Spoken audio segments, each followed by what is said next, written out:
আন্দোলনটা যেটা শিক্ষার্থীর দ্বারা পরিচালনার মাধ্যমে শুরু হয়েছিল, ধীরে ধীরে এই আন্দোলনটা শুধুমাত্র শিক্ষার্থীদের মধ্যেই সীমাবদ্ধ রয়নি। নিউজ রিপোর্টার দ্বারা শুধুমাত্র এটা নিউজ করা হয় না, এটা বর্তমানে আন্তর্জাতিক নিউজ হয়ে গিয়েছিল। প্রবাসীরা যখনই জানতে পারলো দেশের অবস্থা এরকমের, আন্দোলনের কথা, কোটা বিরোধী আন্দোলনের কথা, তখন তারা সাথে সাথে আন্দোলনে নামলো। এবং নামাজ সবথেকে বেশি প্রয়োজন। আসসালামু আলাইকুম guys, this is me Mohammad Rasel Howlader. বাংলাদেশে বিগত কিছুদিন ধরে নেটওয়ার্ক বন্ধ, এই নিয়ে রিসার্চ করলে অনেক কিছুই আমার সামনে এসেছে। তো তার মধ্যে মূলত আমি 14টা টপিক নিয়ে আপনাদের মাঝখানে কথা বলবো, কারণ এই 14টা টপিক আমার মনে হলো যে আপনাদের সামনে তুলে ধরা উচিত, যার কারণে নেটওয়ার্কটা বন্ধ হয়েছে। সো আগেই আমি বলে রাখি, আমি কোনো দল সাপোর্ট করি না, আমি কিন্তু কোনো দল করি না, লিগ করি না, আমি একজন সাধারণ পাবলিক, সাধারণ শিক্ষার্থী, সেই হিসাবে ভিডিওটা করা। সো সম্পূর্ণ ভিডিওটা দেখলে আপনি এই 14টা টপিকের মধ্যে বুঝতে পারবেন কেন নেটওয়ার্কটা বন্ধ হয়েছে। আরও অন্যান্য টপিক থাকতে পারে যেটা আমি হয়তো বা জানি না, সো আপনারা কমেন্ট করে জানাতে পারেন। সো সম্পূর্ণ ভিডিওটা দেখবেন without wasting any more time. Let's start a video. Reason number 1, movement. আন্দোলনটা যেটা শিক্ষার্থীর দ্বারা পরিচালনার মাধ্যমে শুরু হয়েছিল, ধীরে ধীরে এই আন্দোলনটা শুধুমাত্র শিক্ষার্থীদের মধ্যেই সীমাবদ্ধ রয়নি, যেখানে পরিবারের লোকজন, বাবা মা ভাই বোন সকলে এর মধ্যে আপনার অংশগ্রহণ করেছিল। এই কারণে এই আন্দোলনটা সরকার দ্বারা নিয়ন্ত্রণ করা ইম্পসিবল হয়ে যাচ্ছিল ধীরে ধীরে। আর এটা হচ্ছিল আপনার ইন্টারনেটের মাধ্যমে, যেখানে ফেসবুক, টুইটার, ইনস্টাগ্রাম, হোয়াটসঅ্যাপে ভিডিওগুলো ভাইরাল চলছিল, পোস্ট চলছিল, যা ধীরে ধীরে আরও বেশি পরিসরে আন্দোলনের ক্ষমতা বাড়াচ্ছিল, যা সরকার দ্বারা নিয়ন্ত্রণের বাইরে চলে যাচ্ছিল। এই জন্য সরকার আপনার নেটওয়ার্কটা ডাউন করে দিয়েছেন। এটা হলো টপিক নাম্বার 1 বা রিজন নাম্বার 1। রিজন নাম্বার 2, আন্দোলন ধীরে ধীরে বিপরীত সাইডে চলে যাচ্ছিল। যে আন্দোলনটা কোঠা বিরোধিতা শুরু হয়েছিল, সেই আন্দোলনটা আর কোঠা বিরোধিতা রয়ে নেই, যেটা সরকার পদত্যাগের দিকে চলে যাচ্ছিল। এই জন্য আবার সরকার নেটওয়ার্ক বন্ধ করে দিয়েছেন, যেন তিনি সরকার পদত্যাগের দিকে এই আন্দোলনটা প্রবাহিত না হয়, তার জন্য। এটা হলো রিজন নাম্বার 2। রিজন নাম্বার 3, বিপরীত দলের সঠিক ব্যবহার। আন্দোলনটার সঠিক ব্যবহার ধীরে ধীরে বিপরীত দল করতেছিল, সরকার বিরোধী যেসব দল আছে তারা ব্যবহার করতেছিল। যখন শিক্ষার্থীরা প্রথমে রাস্তায় নেমে আন্দোলন করে, তখন কোনো দল কিন্তু এই রাস্তায় নামেনি শিক্ষার্থীদের সাহায্য করার জন্য। কিন্তু পরবর্তী সময়ে যখন এটা শিক্ষার্থীদের মধ্যে থেকে অপোজিট সাইডে চলে যায়, সরকার পদত্যাগের দিকে চলে যাচ্ছিল, তখন বিপরীত দল, সরকার বিরোধী যেসব দল আছেন তারা রাস্তায় নামা শুরু করলো এবং হ্যাশট্যাগ দেওয়া শুরু করলো সরকার পদত্যাগ যায়। এটা তারা ব্যবহার করলো রাজনীতিভাবে। যেহেতু এই আন্দোলনটা শুরু করেছিল শিক্ষার্থীরা, কিন্তু এটা পরবর্তীতে রাজনীতির দিকে প্রবাহিত হচ্ছিল। দ্যাটস ওয়াই সরকার আপনার নেটওয়ার্ক শাটডাউন করে দিয়েছে, যেন এটা রাজনীতির দিকে না যায়। এটা হলো রিজন নাম্বার 3। রিজন নাম্বার 4, মৃত্যুর সংখ্যা। মানে শিক্ষার্থীদের আন্দোলনে এত মৃত্যুর সংখ্যা বেড়ে যাচ্ছিল, যেটা জনগণ দেখে তাদের ইমোশন কন্ট্রোল করতে পারছিল না, তারাও রাস্তায় নেমে যাচ্ছিল। এইভাবে যদি সরাসরি মৃত্যুর সংখ্যা প্রচার করা হতো, তাহলে এই আন্দোলনটা বিশাল পরিসরে আন্দোলন হতো, যেটা সরকারভাবে নিয়ন্ত্রণ করা সম্ভব ছিল না। তাই তারা নেটওয়ার্কটাকে ডাউন করে দিয়েছে, যেন মৃত্যুর সংখ্যাটা সরাসরি না প্রচার হয়। এটা হলো রিজন নাম্বার 4। রিজন নাম্বার 5, আপনার পুলিশ ক্রাইম। যেভাবে শিক্ষার্থীদের বিরুদ্ধে পুলিশটা সরাসরি গুলি করলো বা তাদের সাথে সংঘাতে জড়িত হলো, এটা রিজন নাম্বার 5 আমি দেব। কারণ এইটাও একটা ক্রাইম। কারণ কোনো দেশের আইন সরাসরি শিক্ষার্থীদের কোনো ত্রুটি ছাড়া গুলি করতে পারবে না বা তাদের গায়ে হাত দিতে পারবে না। এইখানে যেহেতু এটা হয়েছে, এইটা সরাসরি ভাইরাল চলছিল ইন্টারনেটে, তাই তারা নেটওয়ার্ক শাটডাউন করে দিয়েছে, যেন এই সরকারের প্রশাসনের দিকটা যেন তুলে না ধরা হয়। এই জন্য এটা হলো reason number 5। 6 is international news. Bangladesh news reporter দ্বারা শুধুমাত্র এটা নিউজ করা হয় না, এটা বর্তমানে আন্তর্জাতিক নিউজ হয়ে গিয়েছিল, যেটা আন্তর্জাতিক নিউজের কারণে বাংলাদেশের উপর একটা খারাপ প্রভাব ফেলবে এবং বাংলাদেশের ইকোনমিতে একটা খারাপ প্রভাব ফেলবে এবং বিদেশিরা বাংলাদেশের সম্পর্কে খারাপ কথা জানবে। দ্যাটস ওয়াই এই নেটওয়ার্কটা টার্ন করা হয়েছিল, যেন দেশের ভিতরে যে আন্দোলনের খারাপ পরিস্থিতি, এটা যেন বাইরে প্রকাশ না পায় বা ইন্টারন্যাশনাল নিউজ না হয়।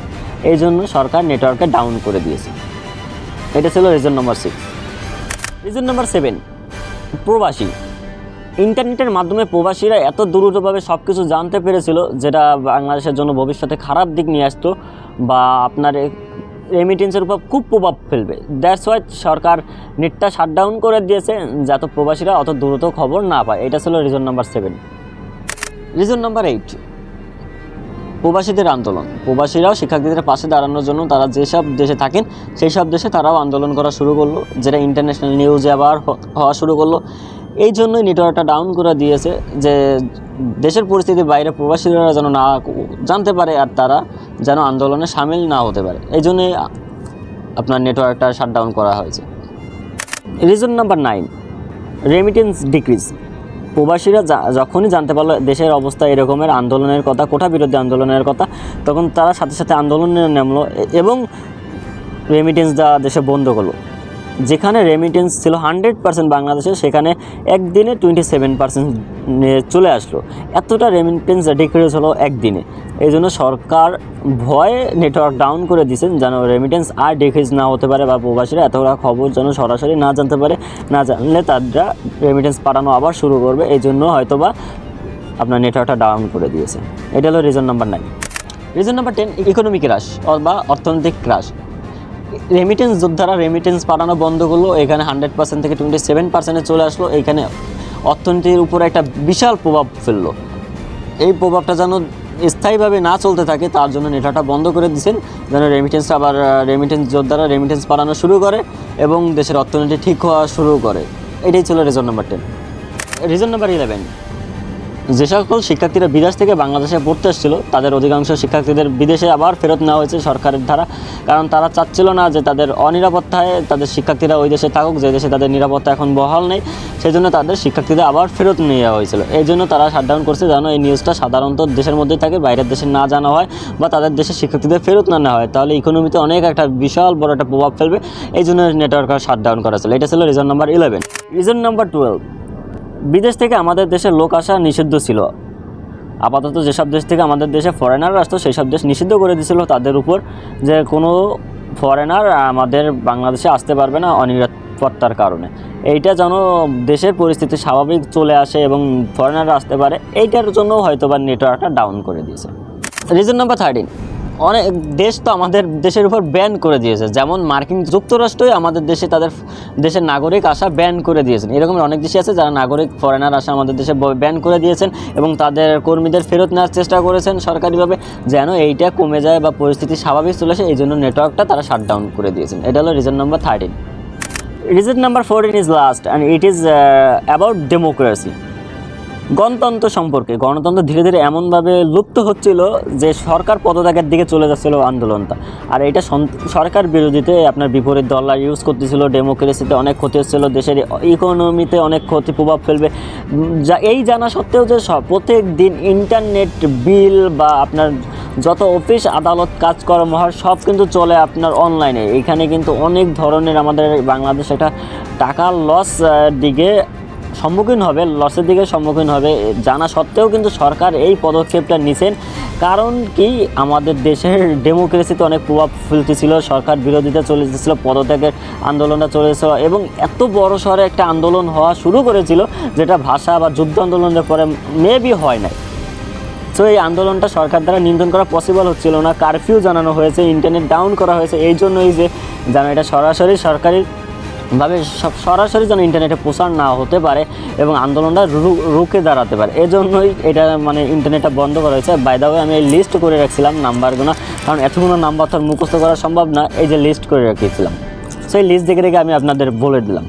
সকল কিছু ঠিক ছিল, কিন্তু এই সকল কিছুর মাঝখানে শুধুমাত্র কষ্টগুলো প্রবাসীরা।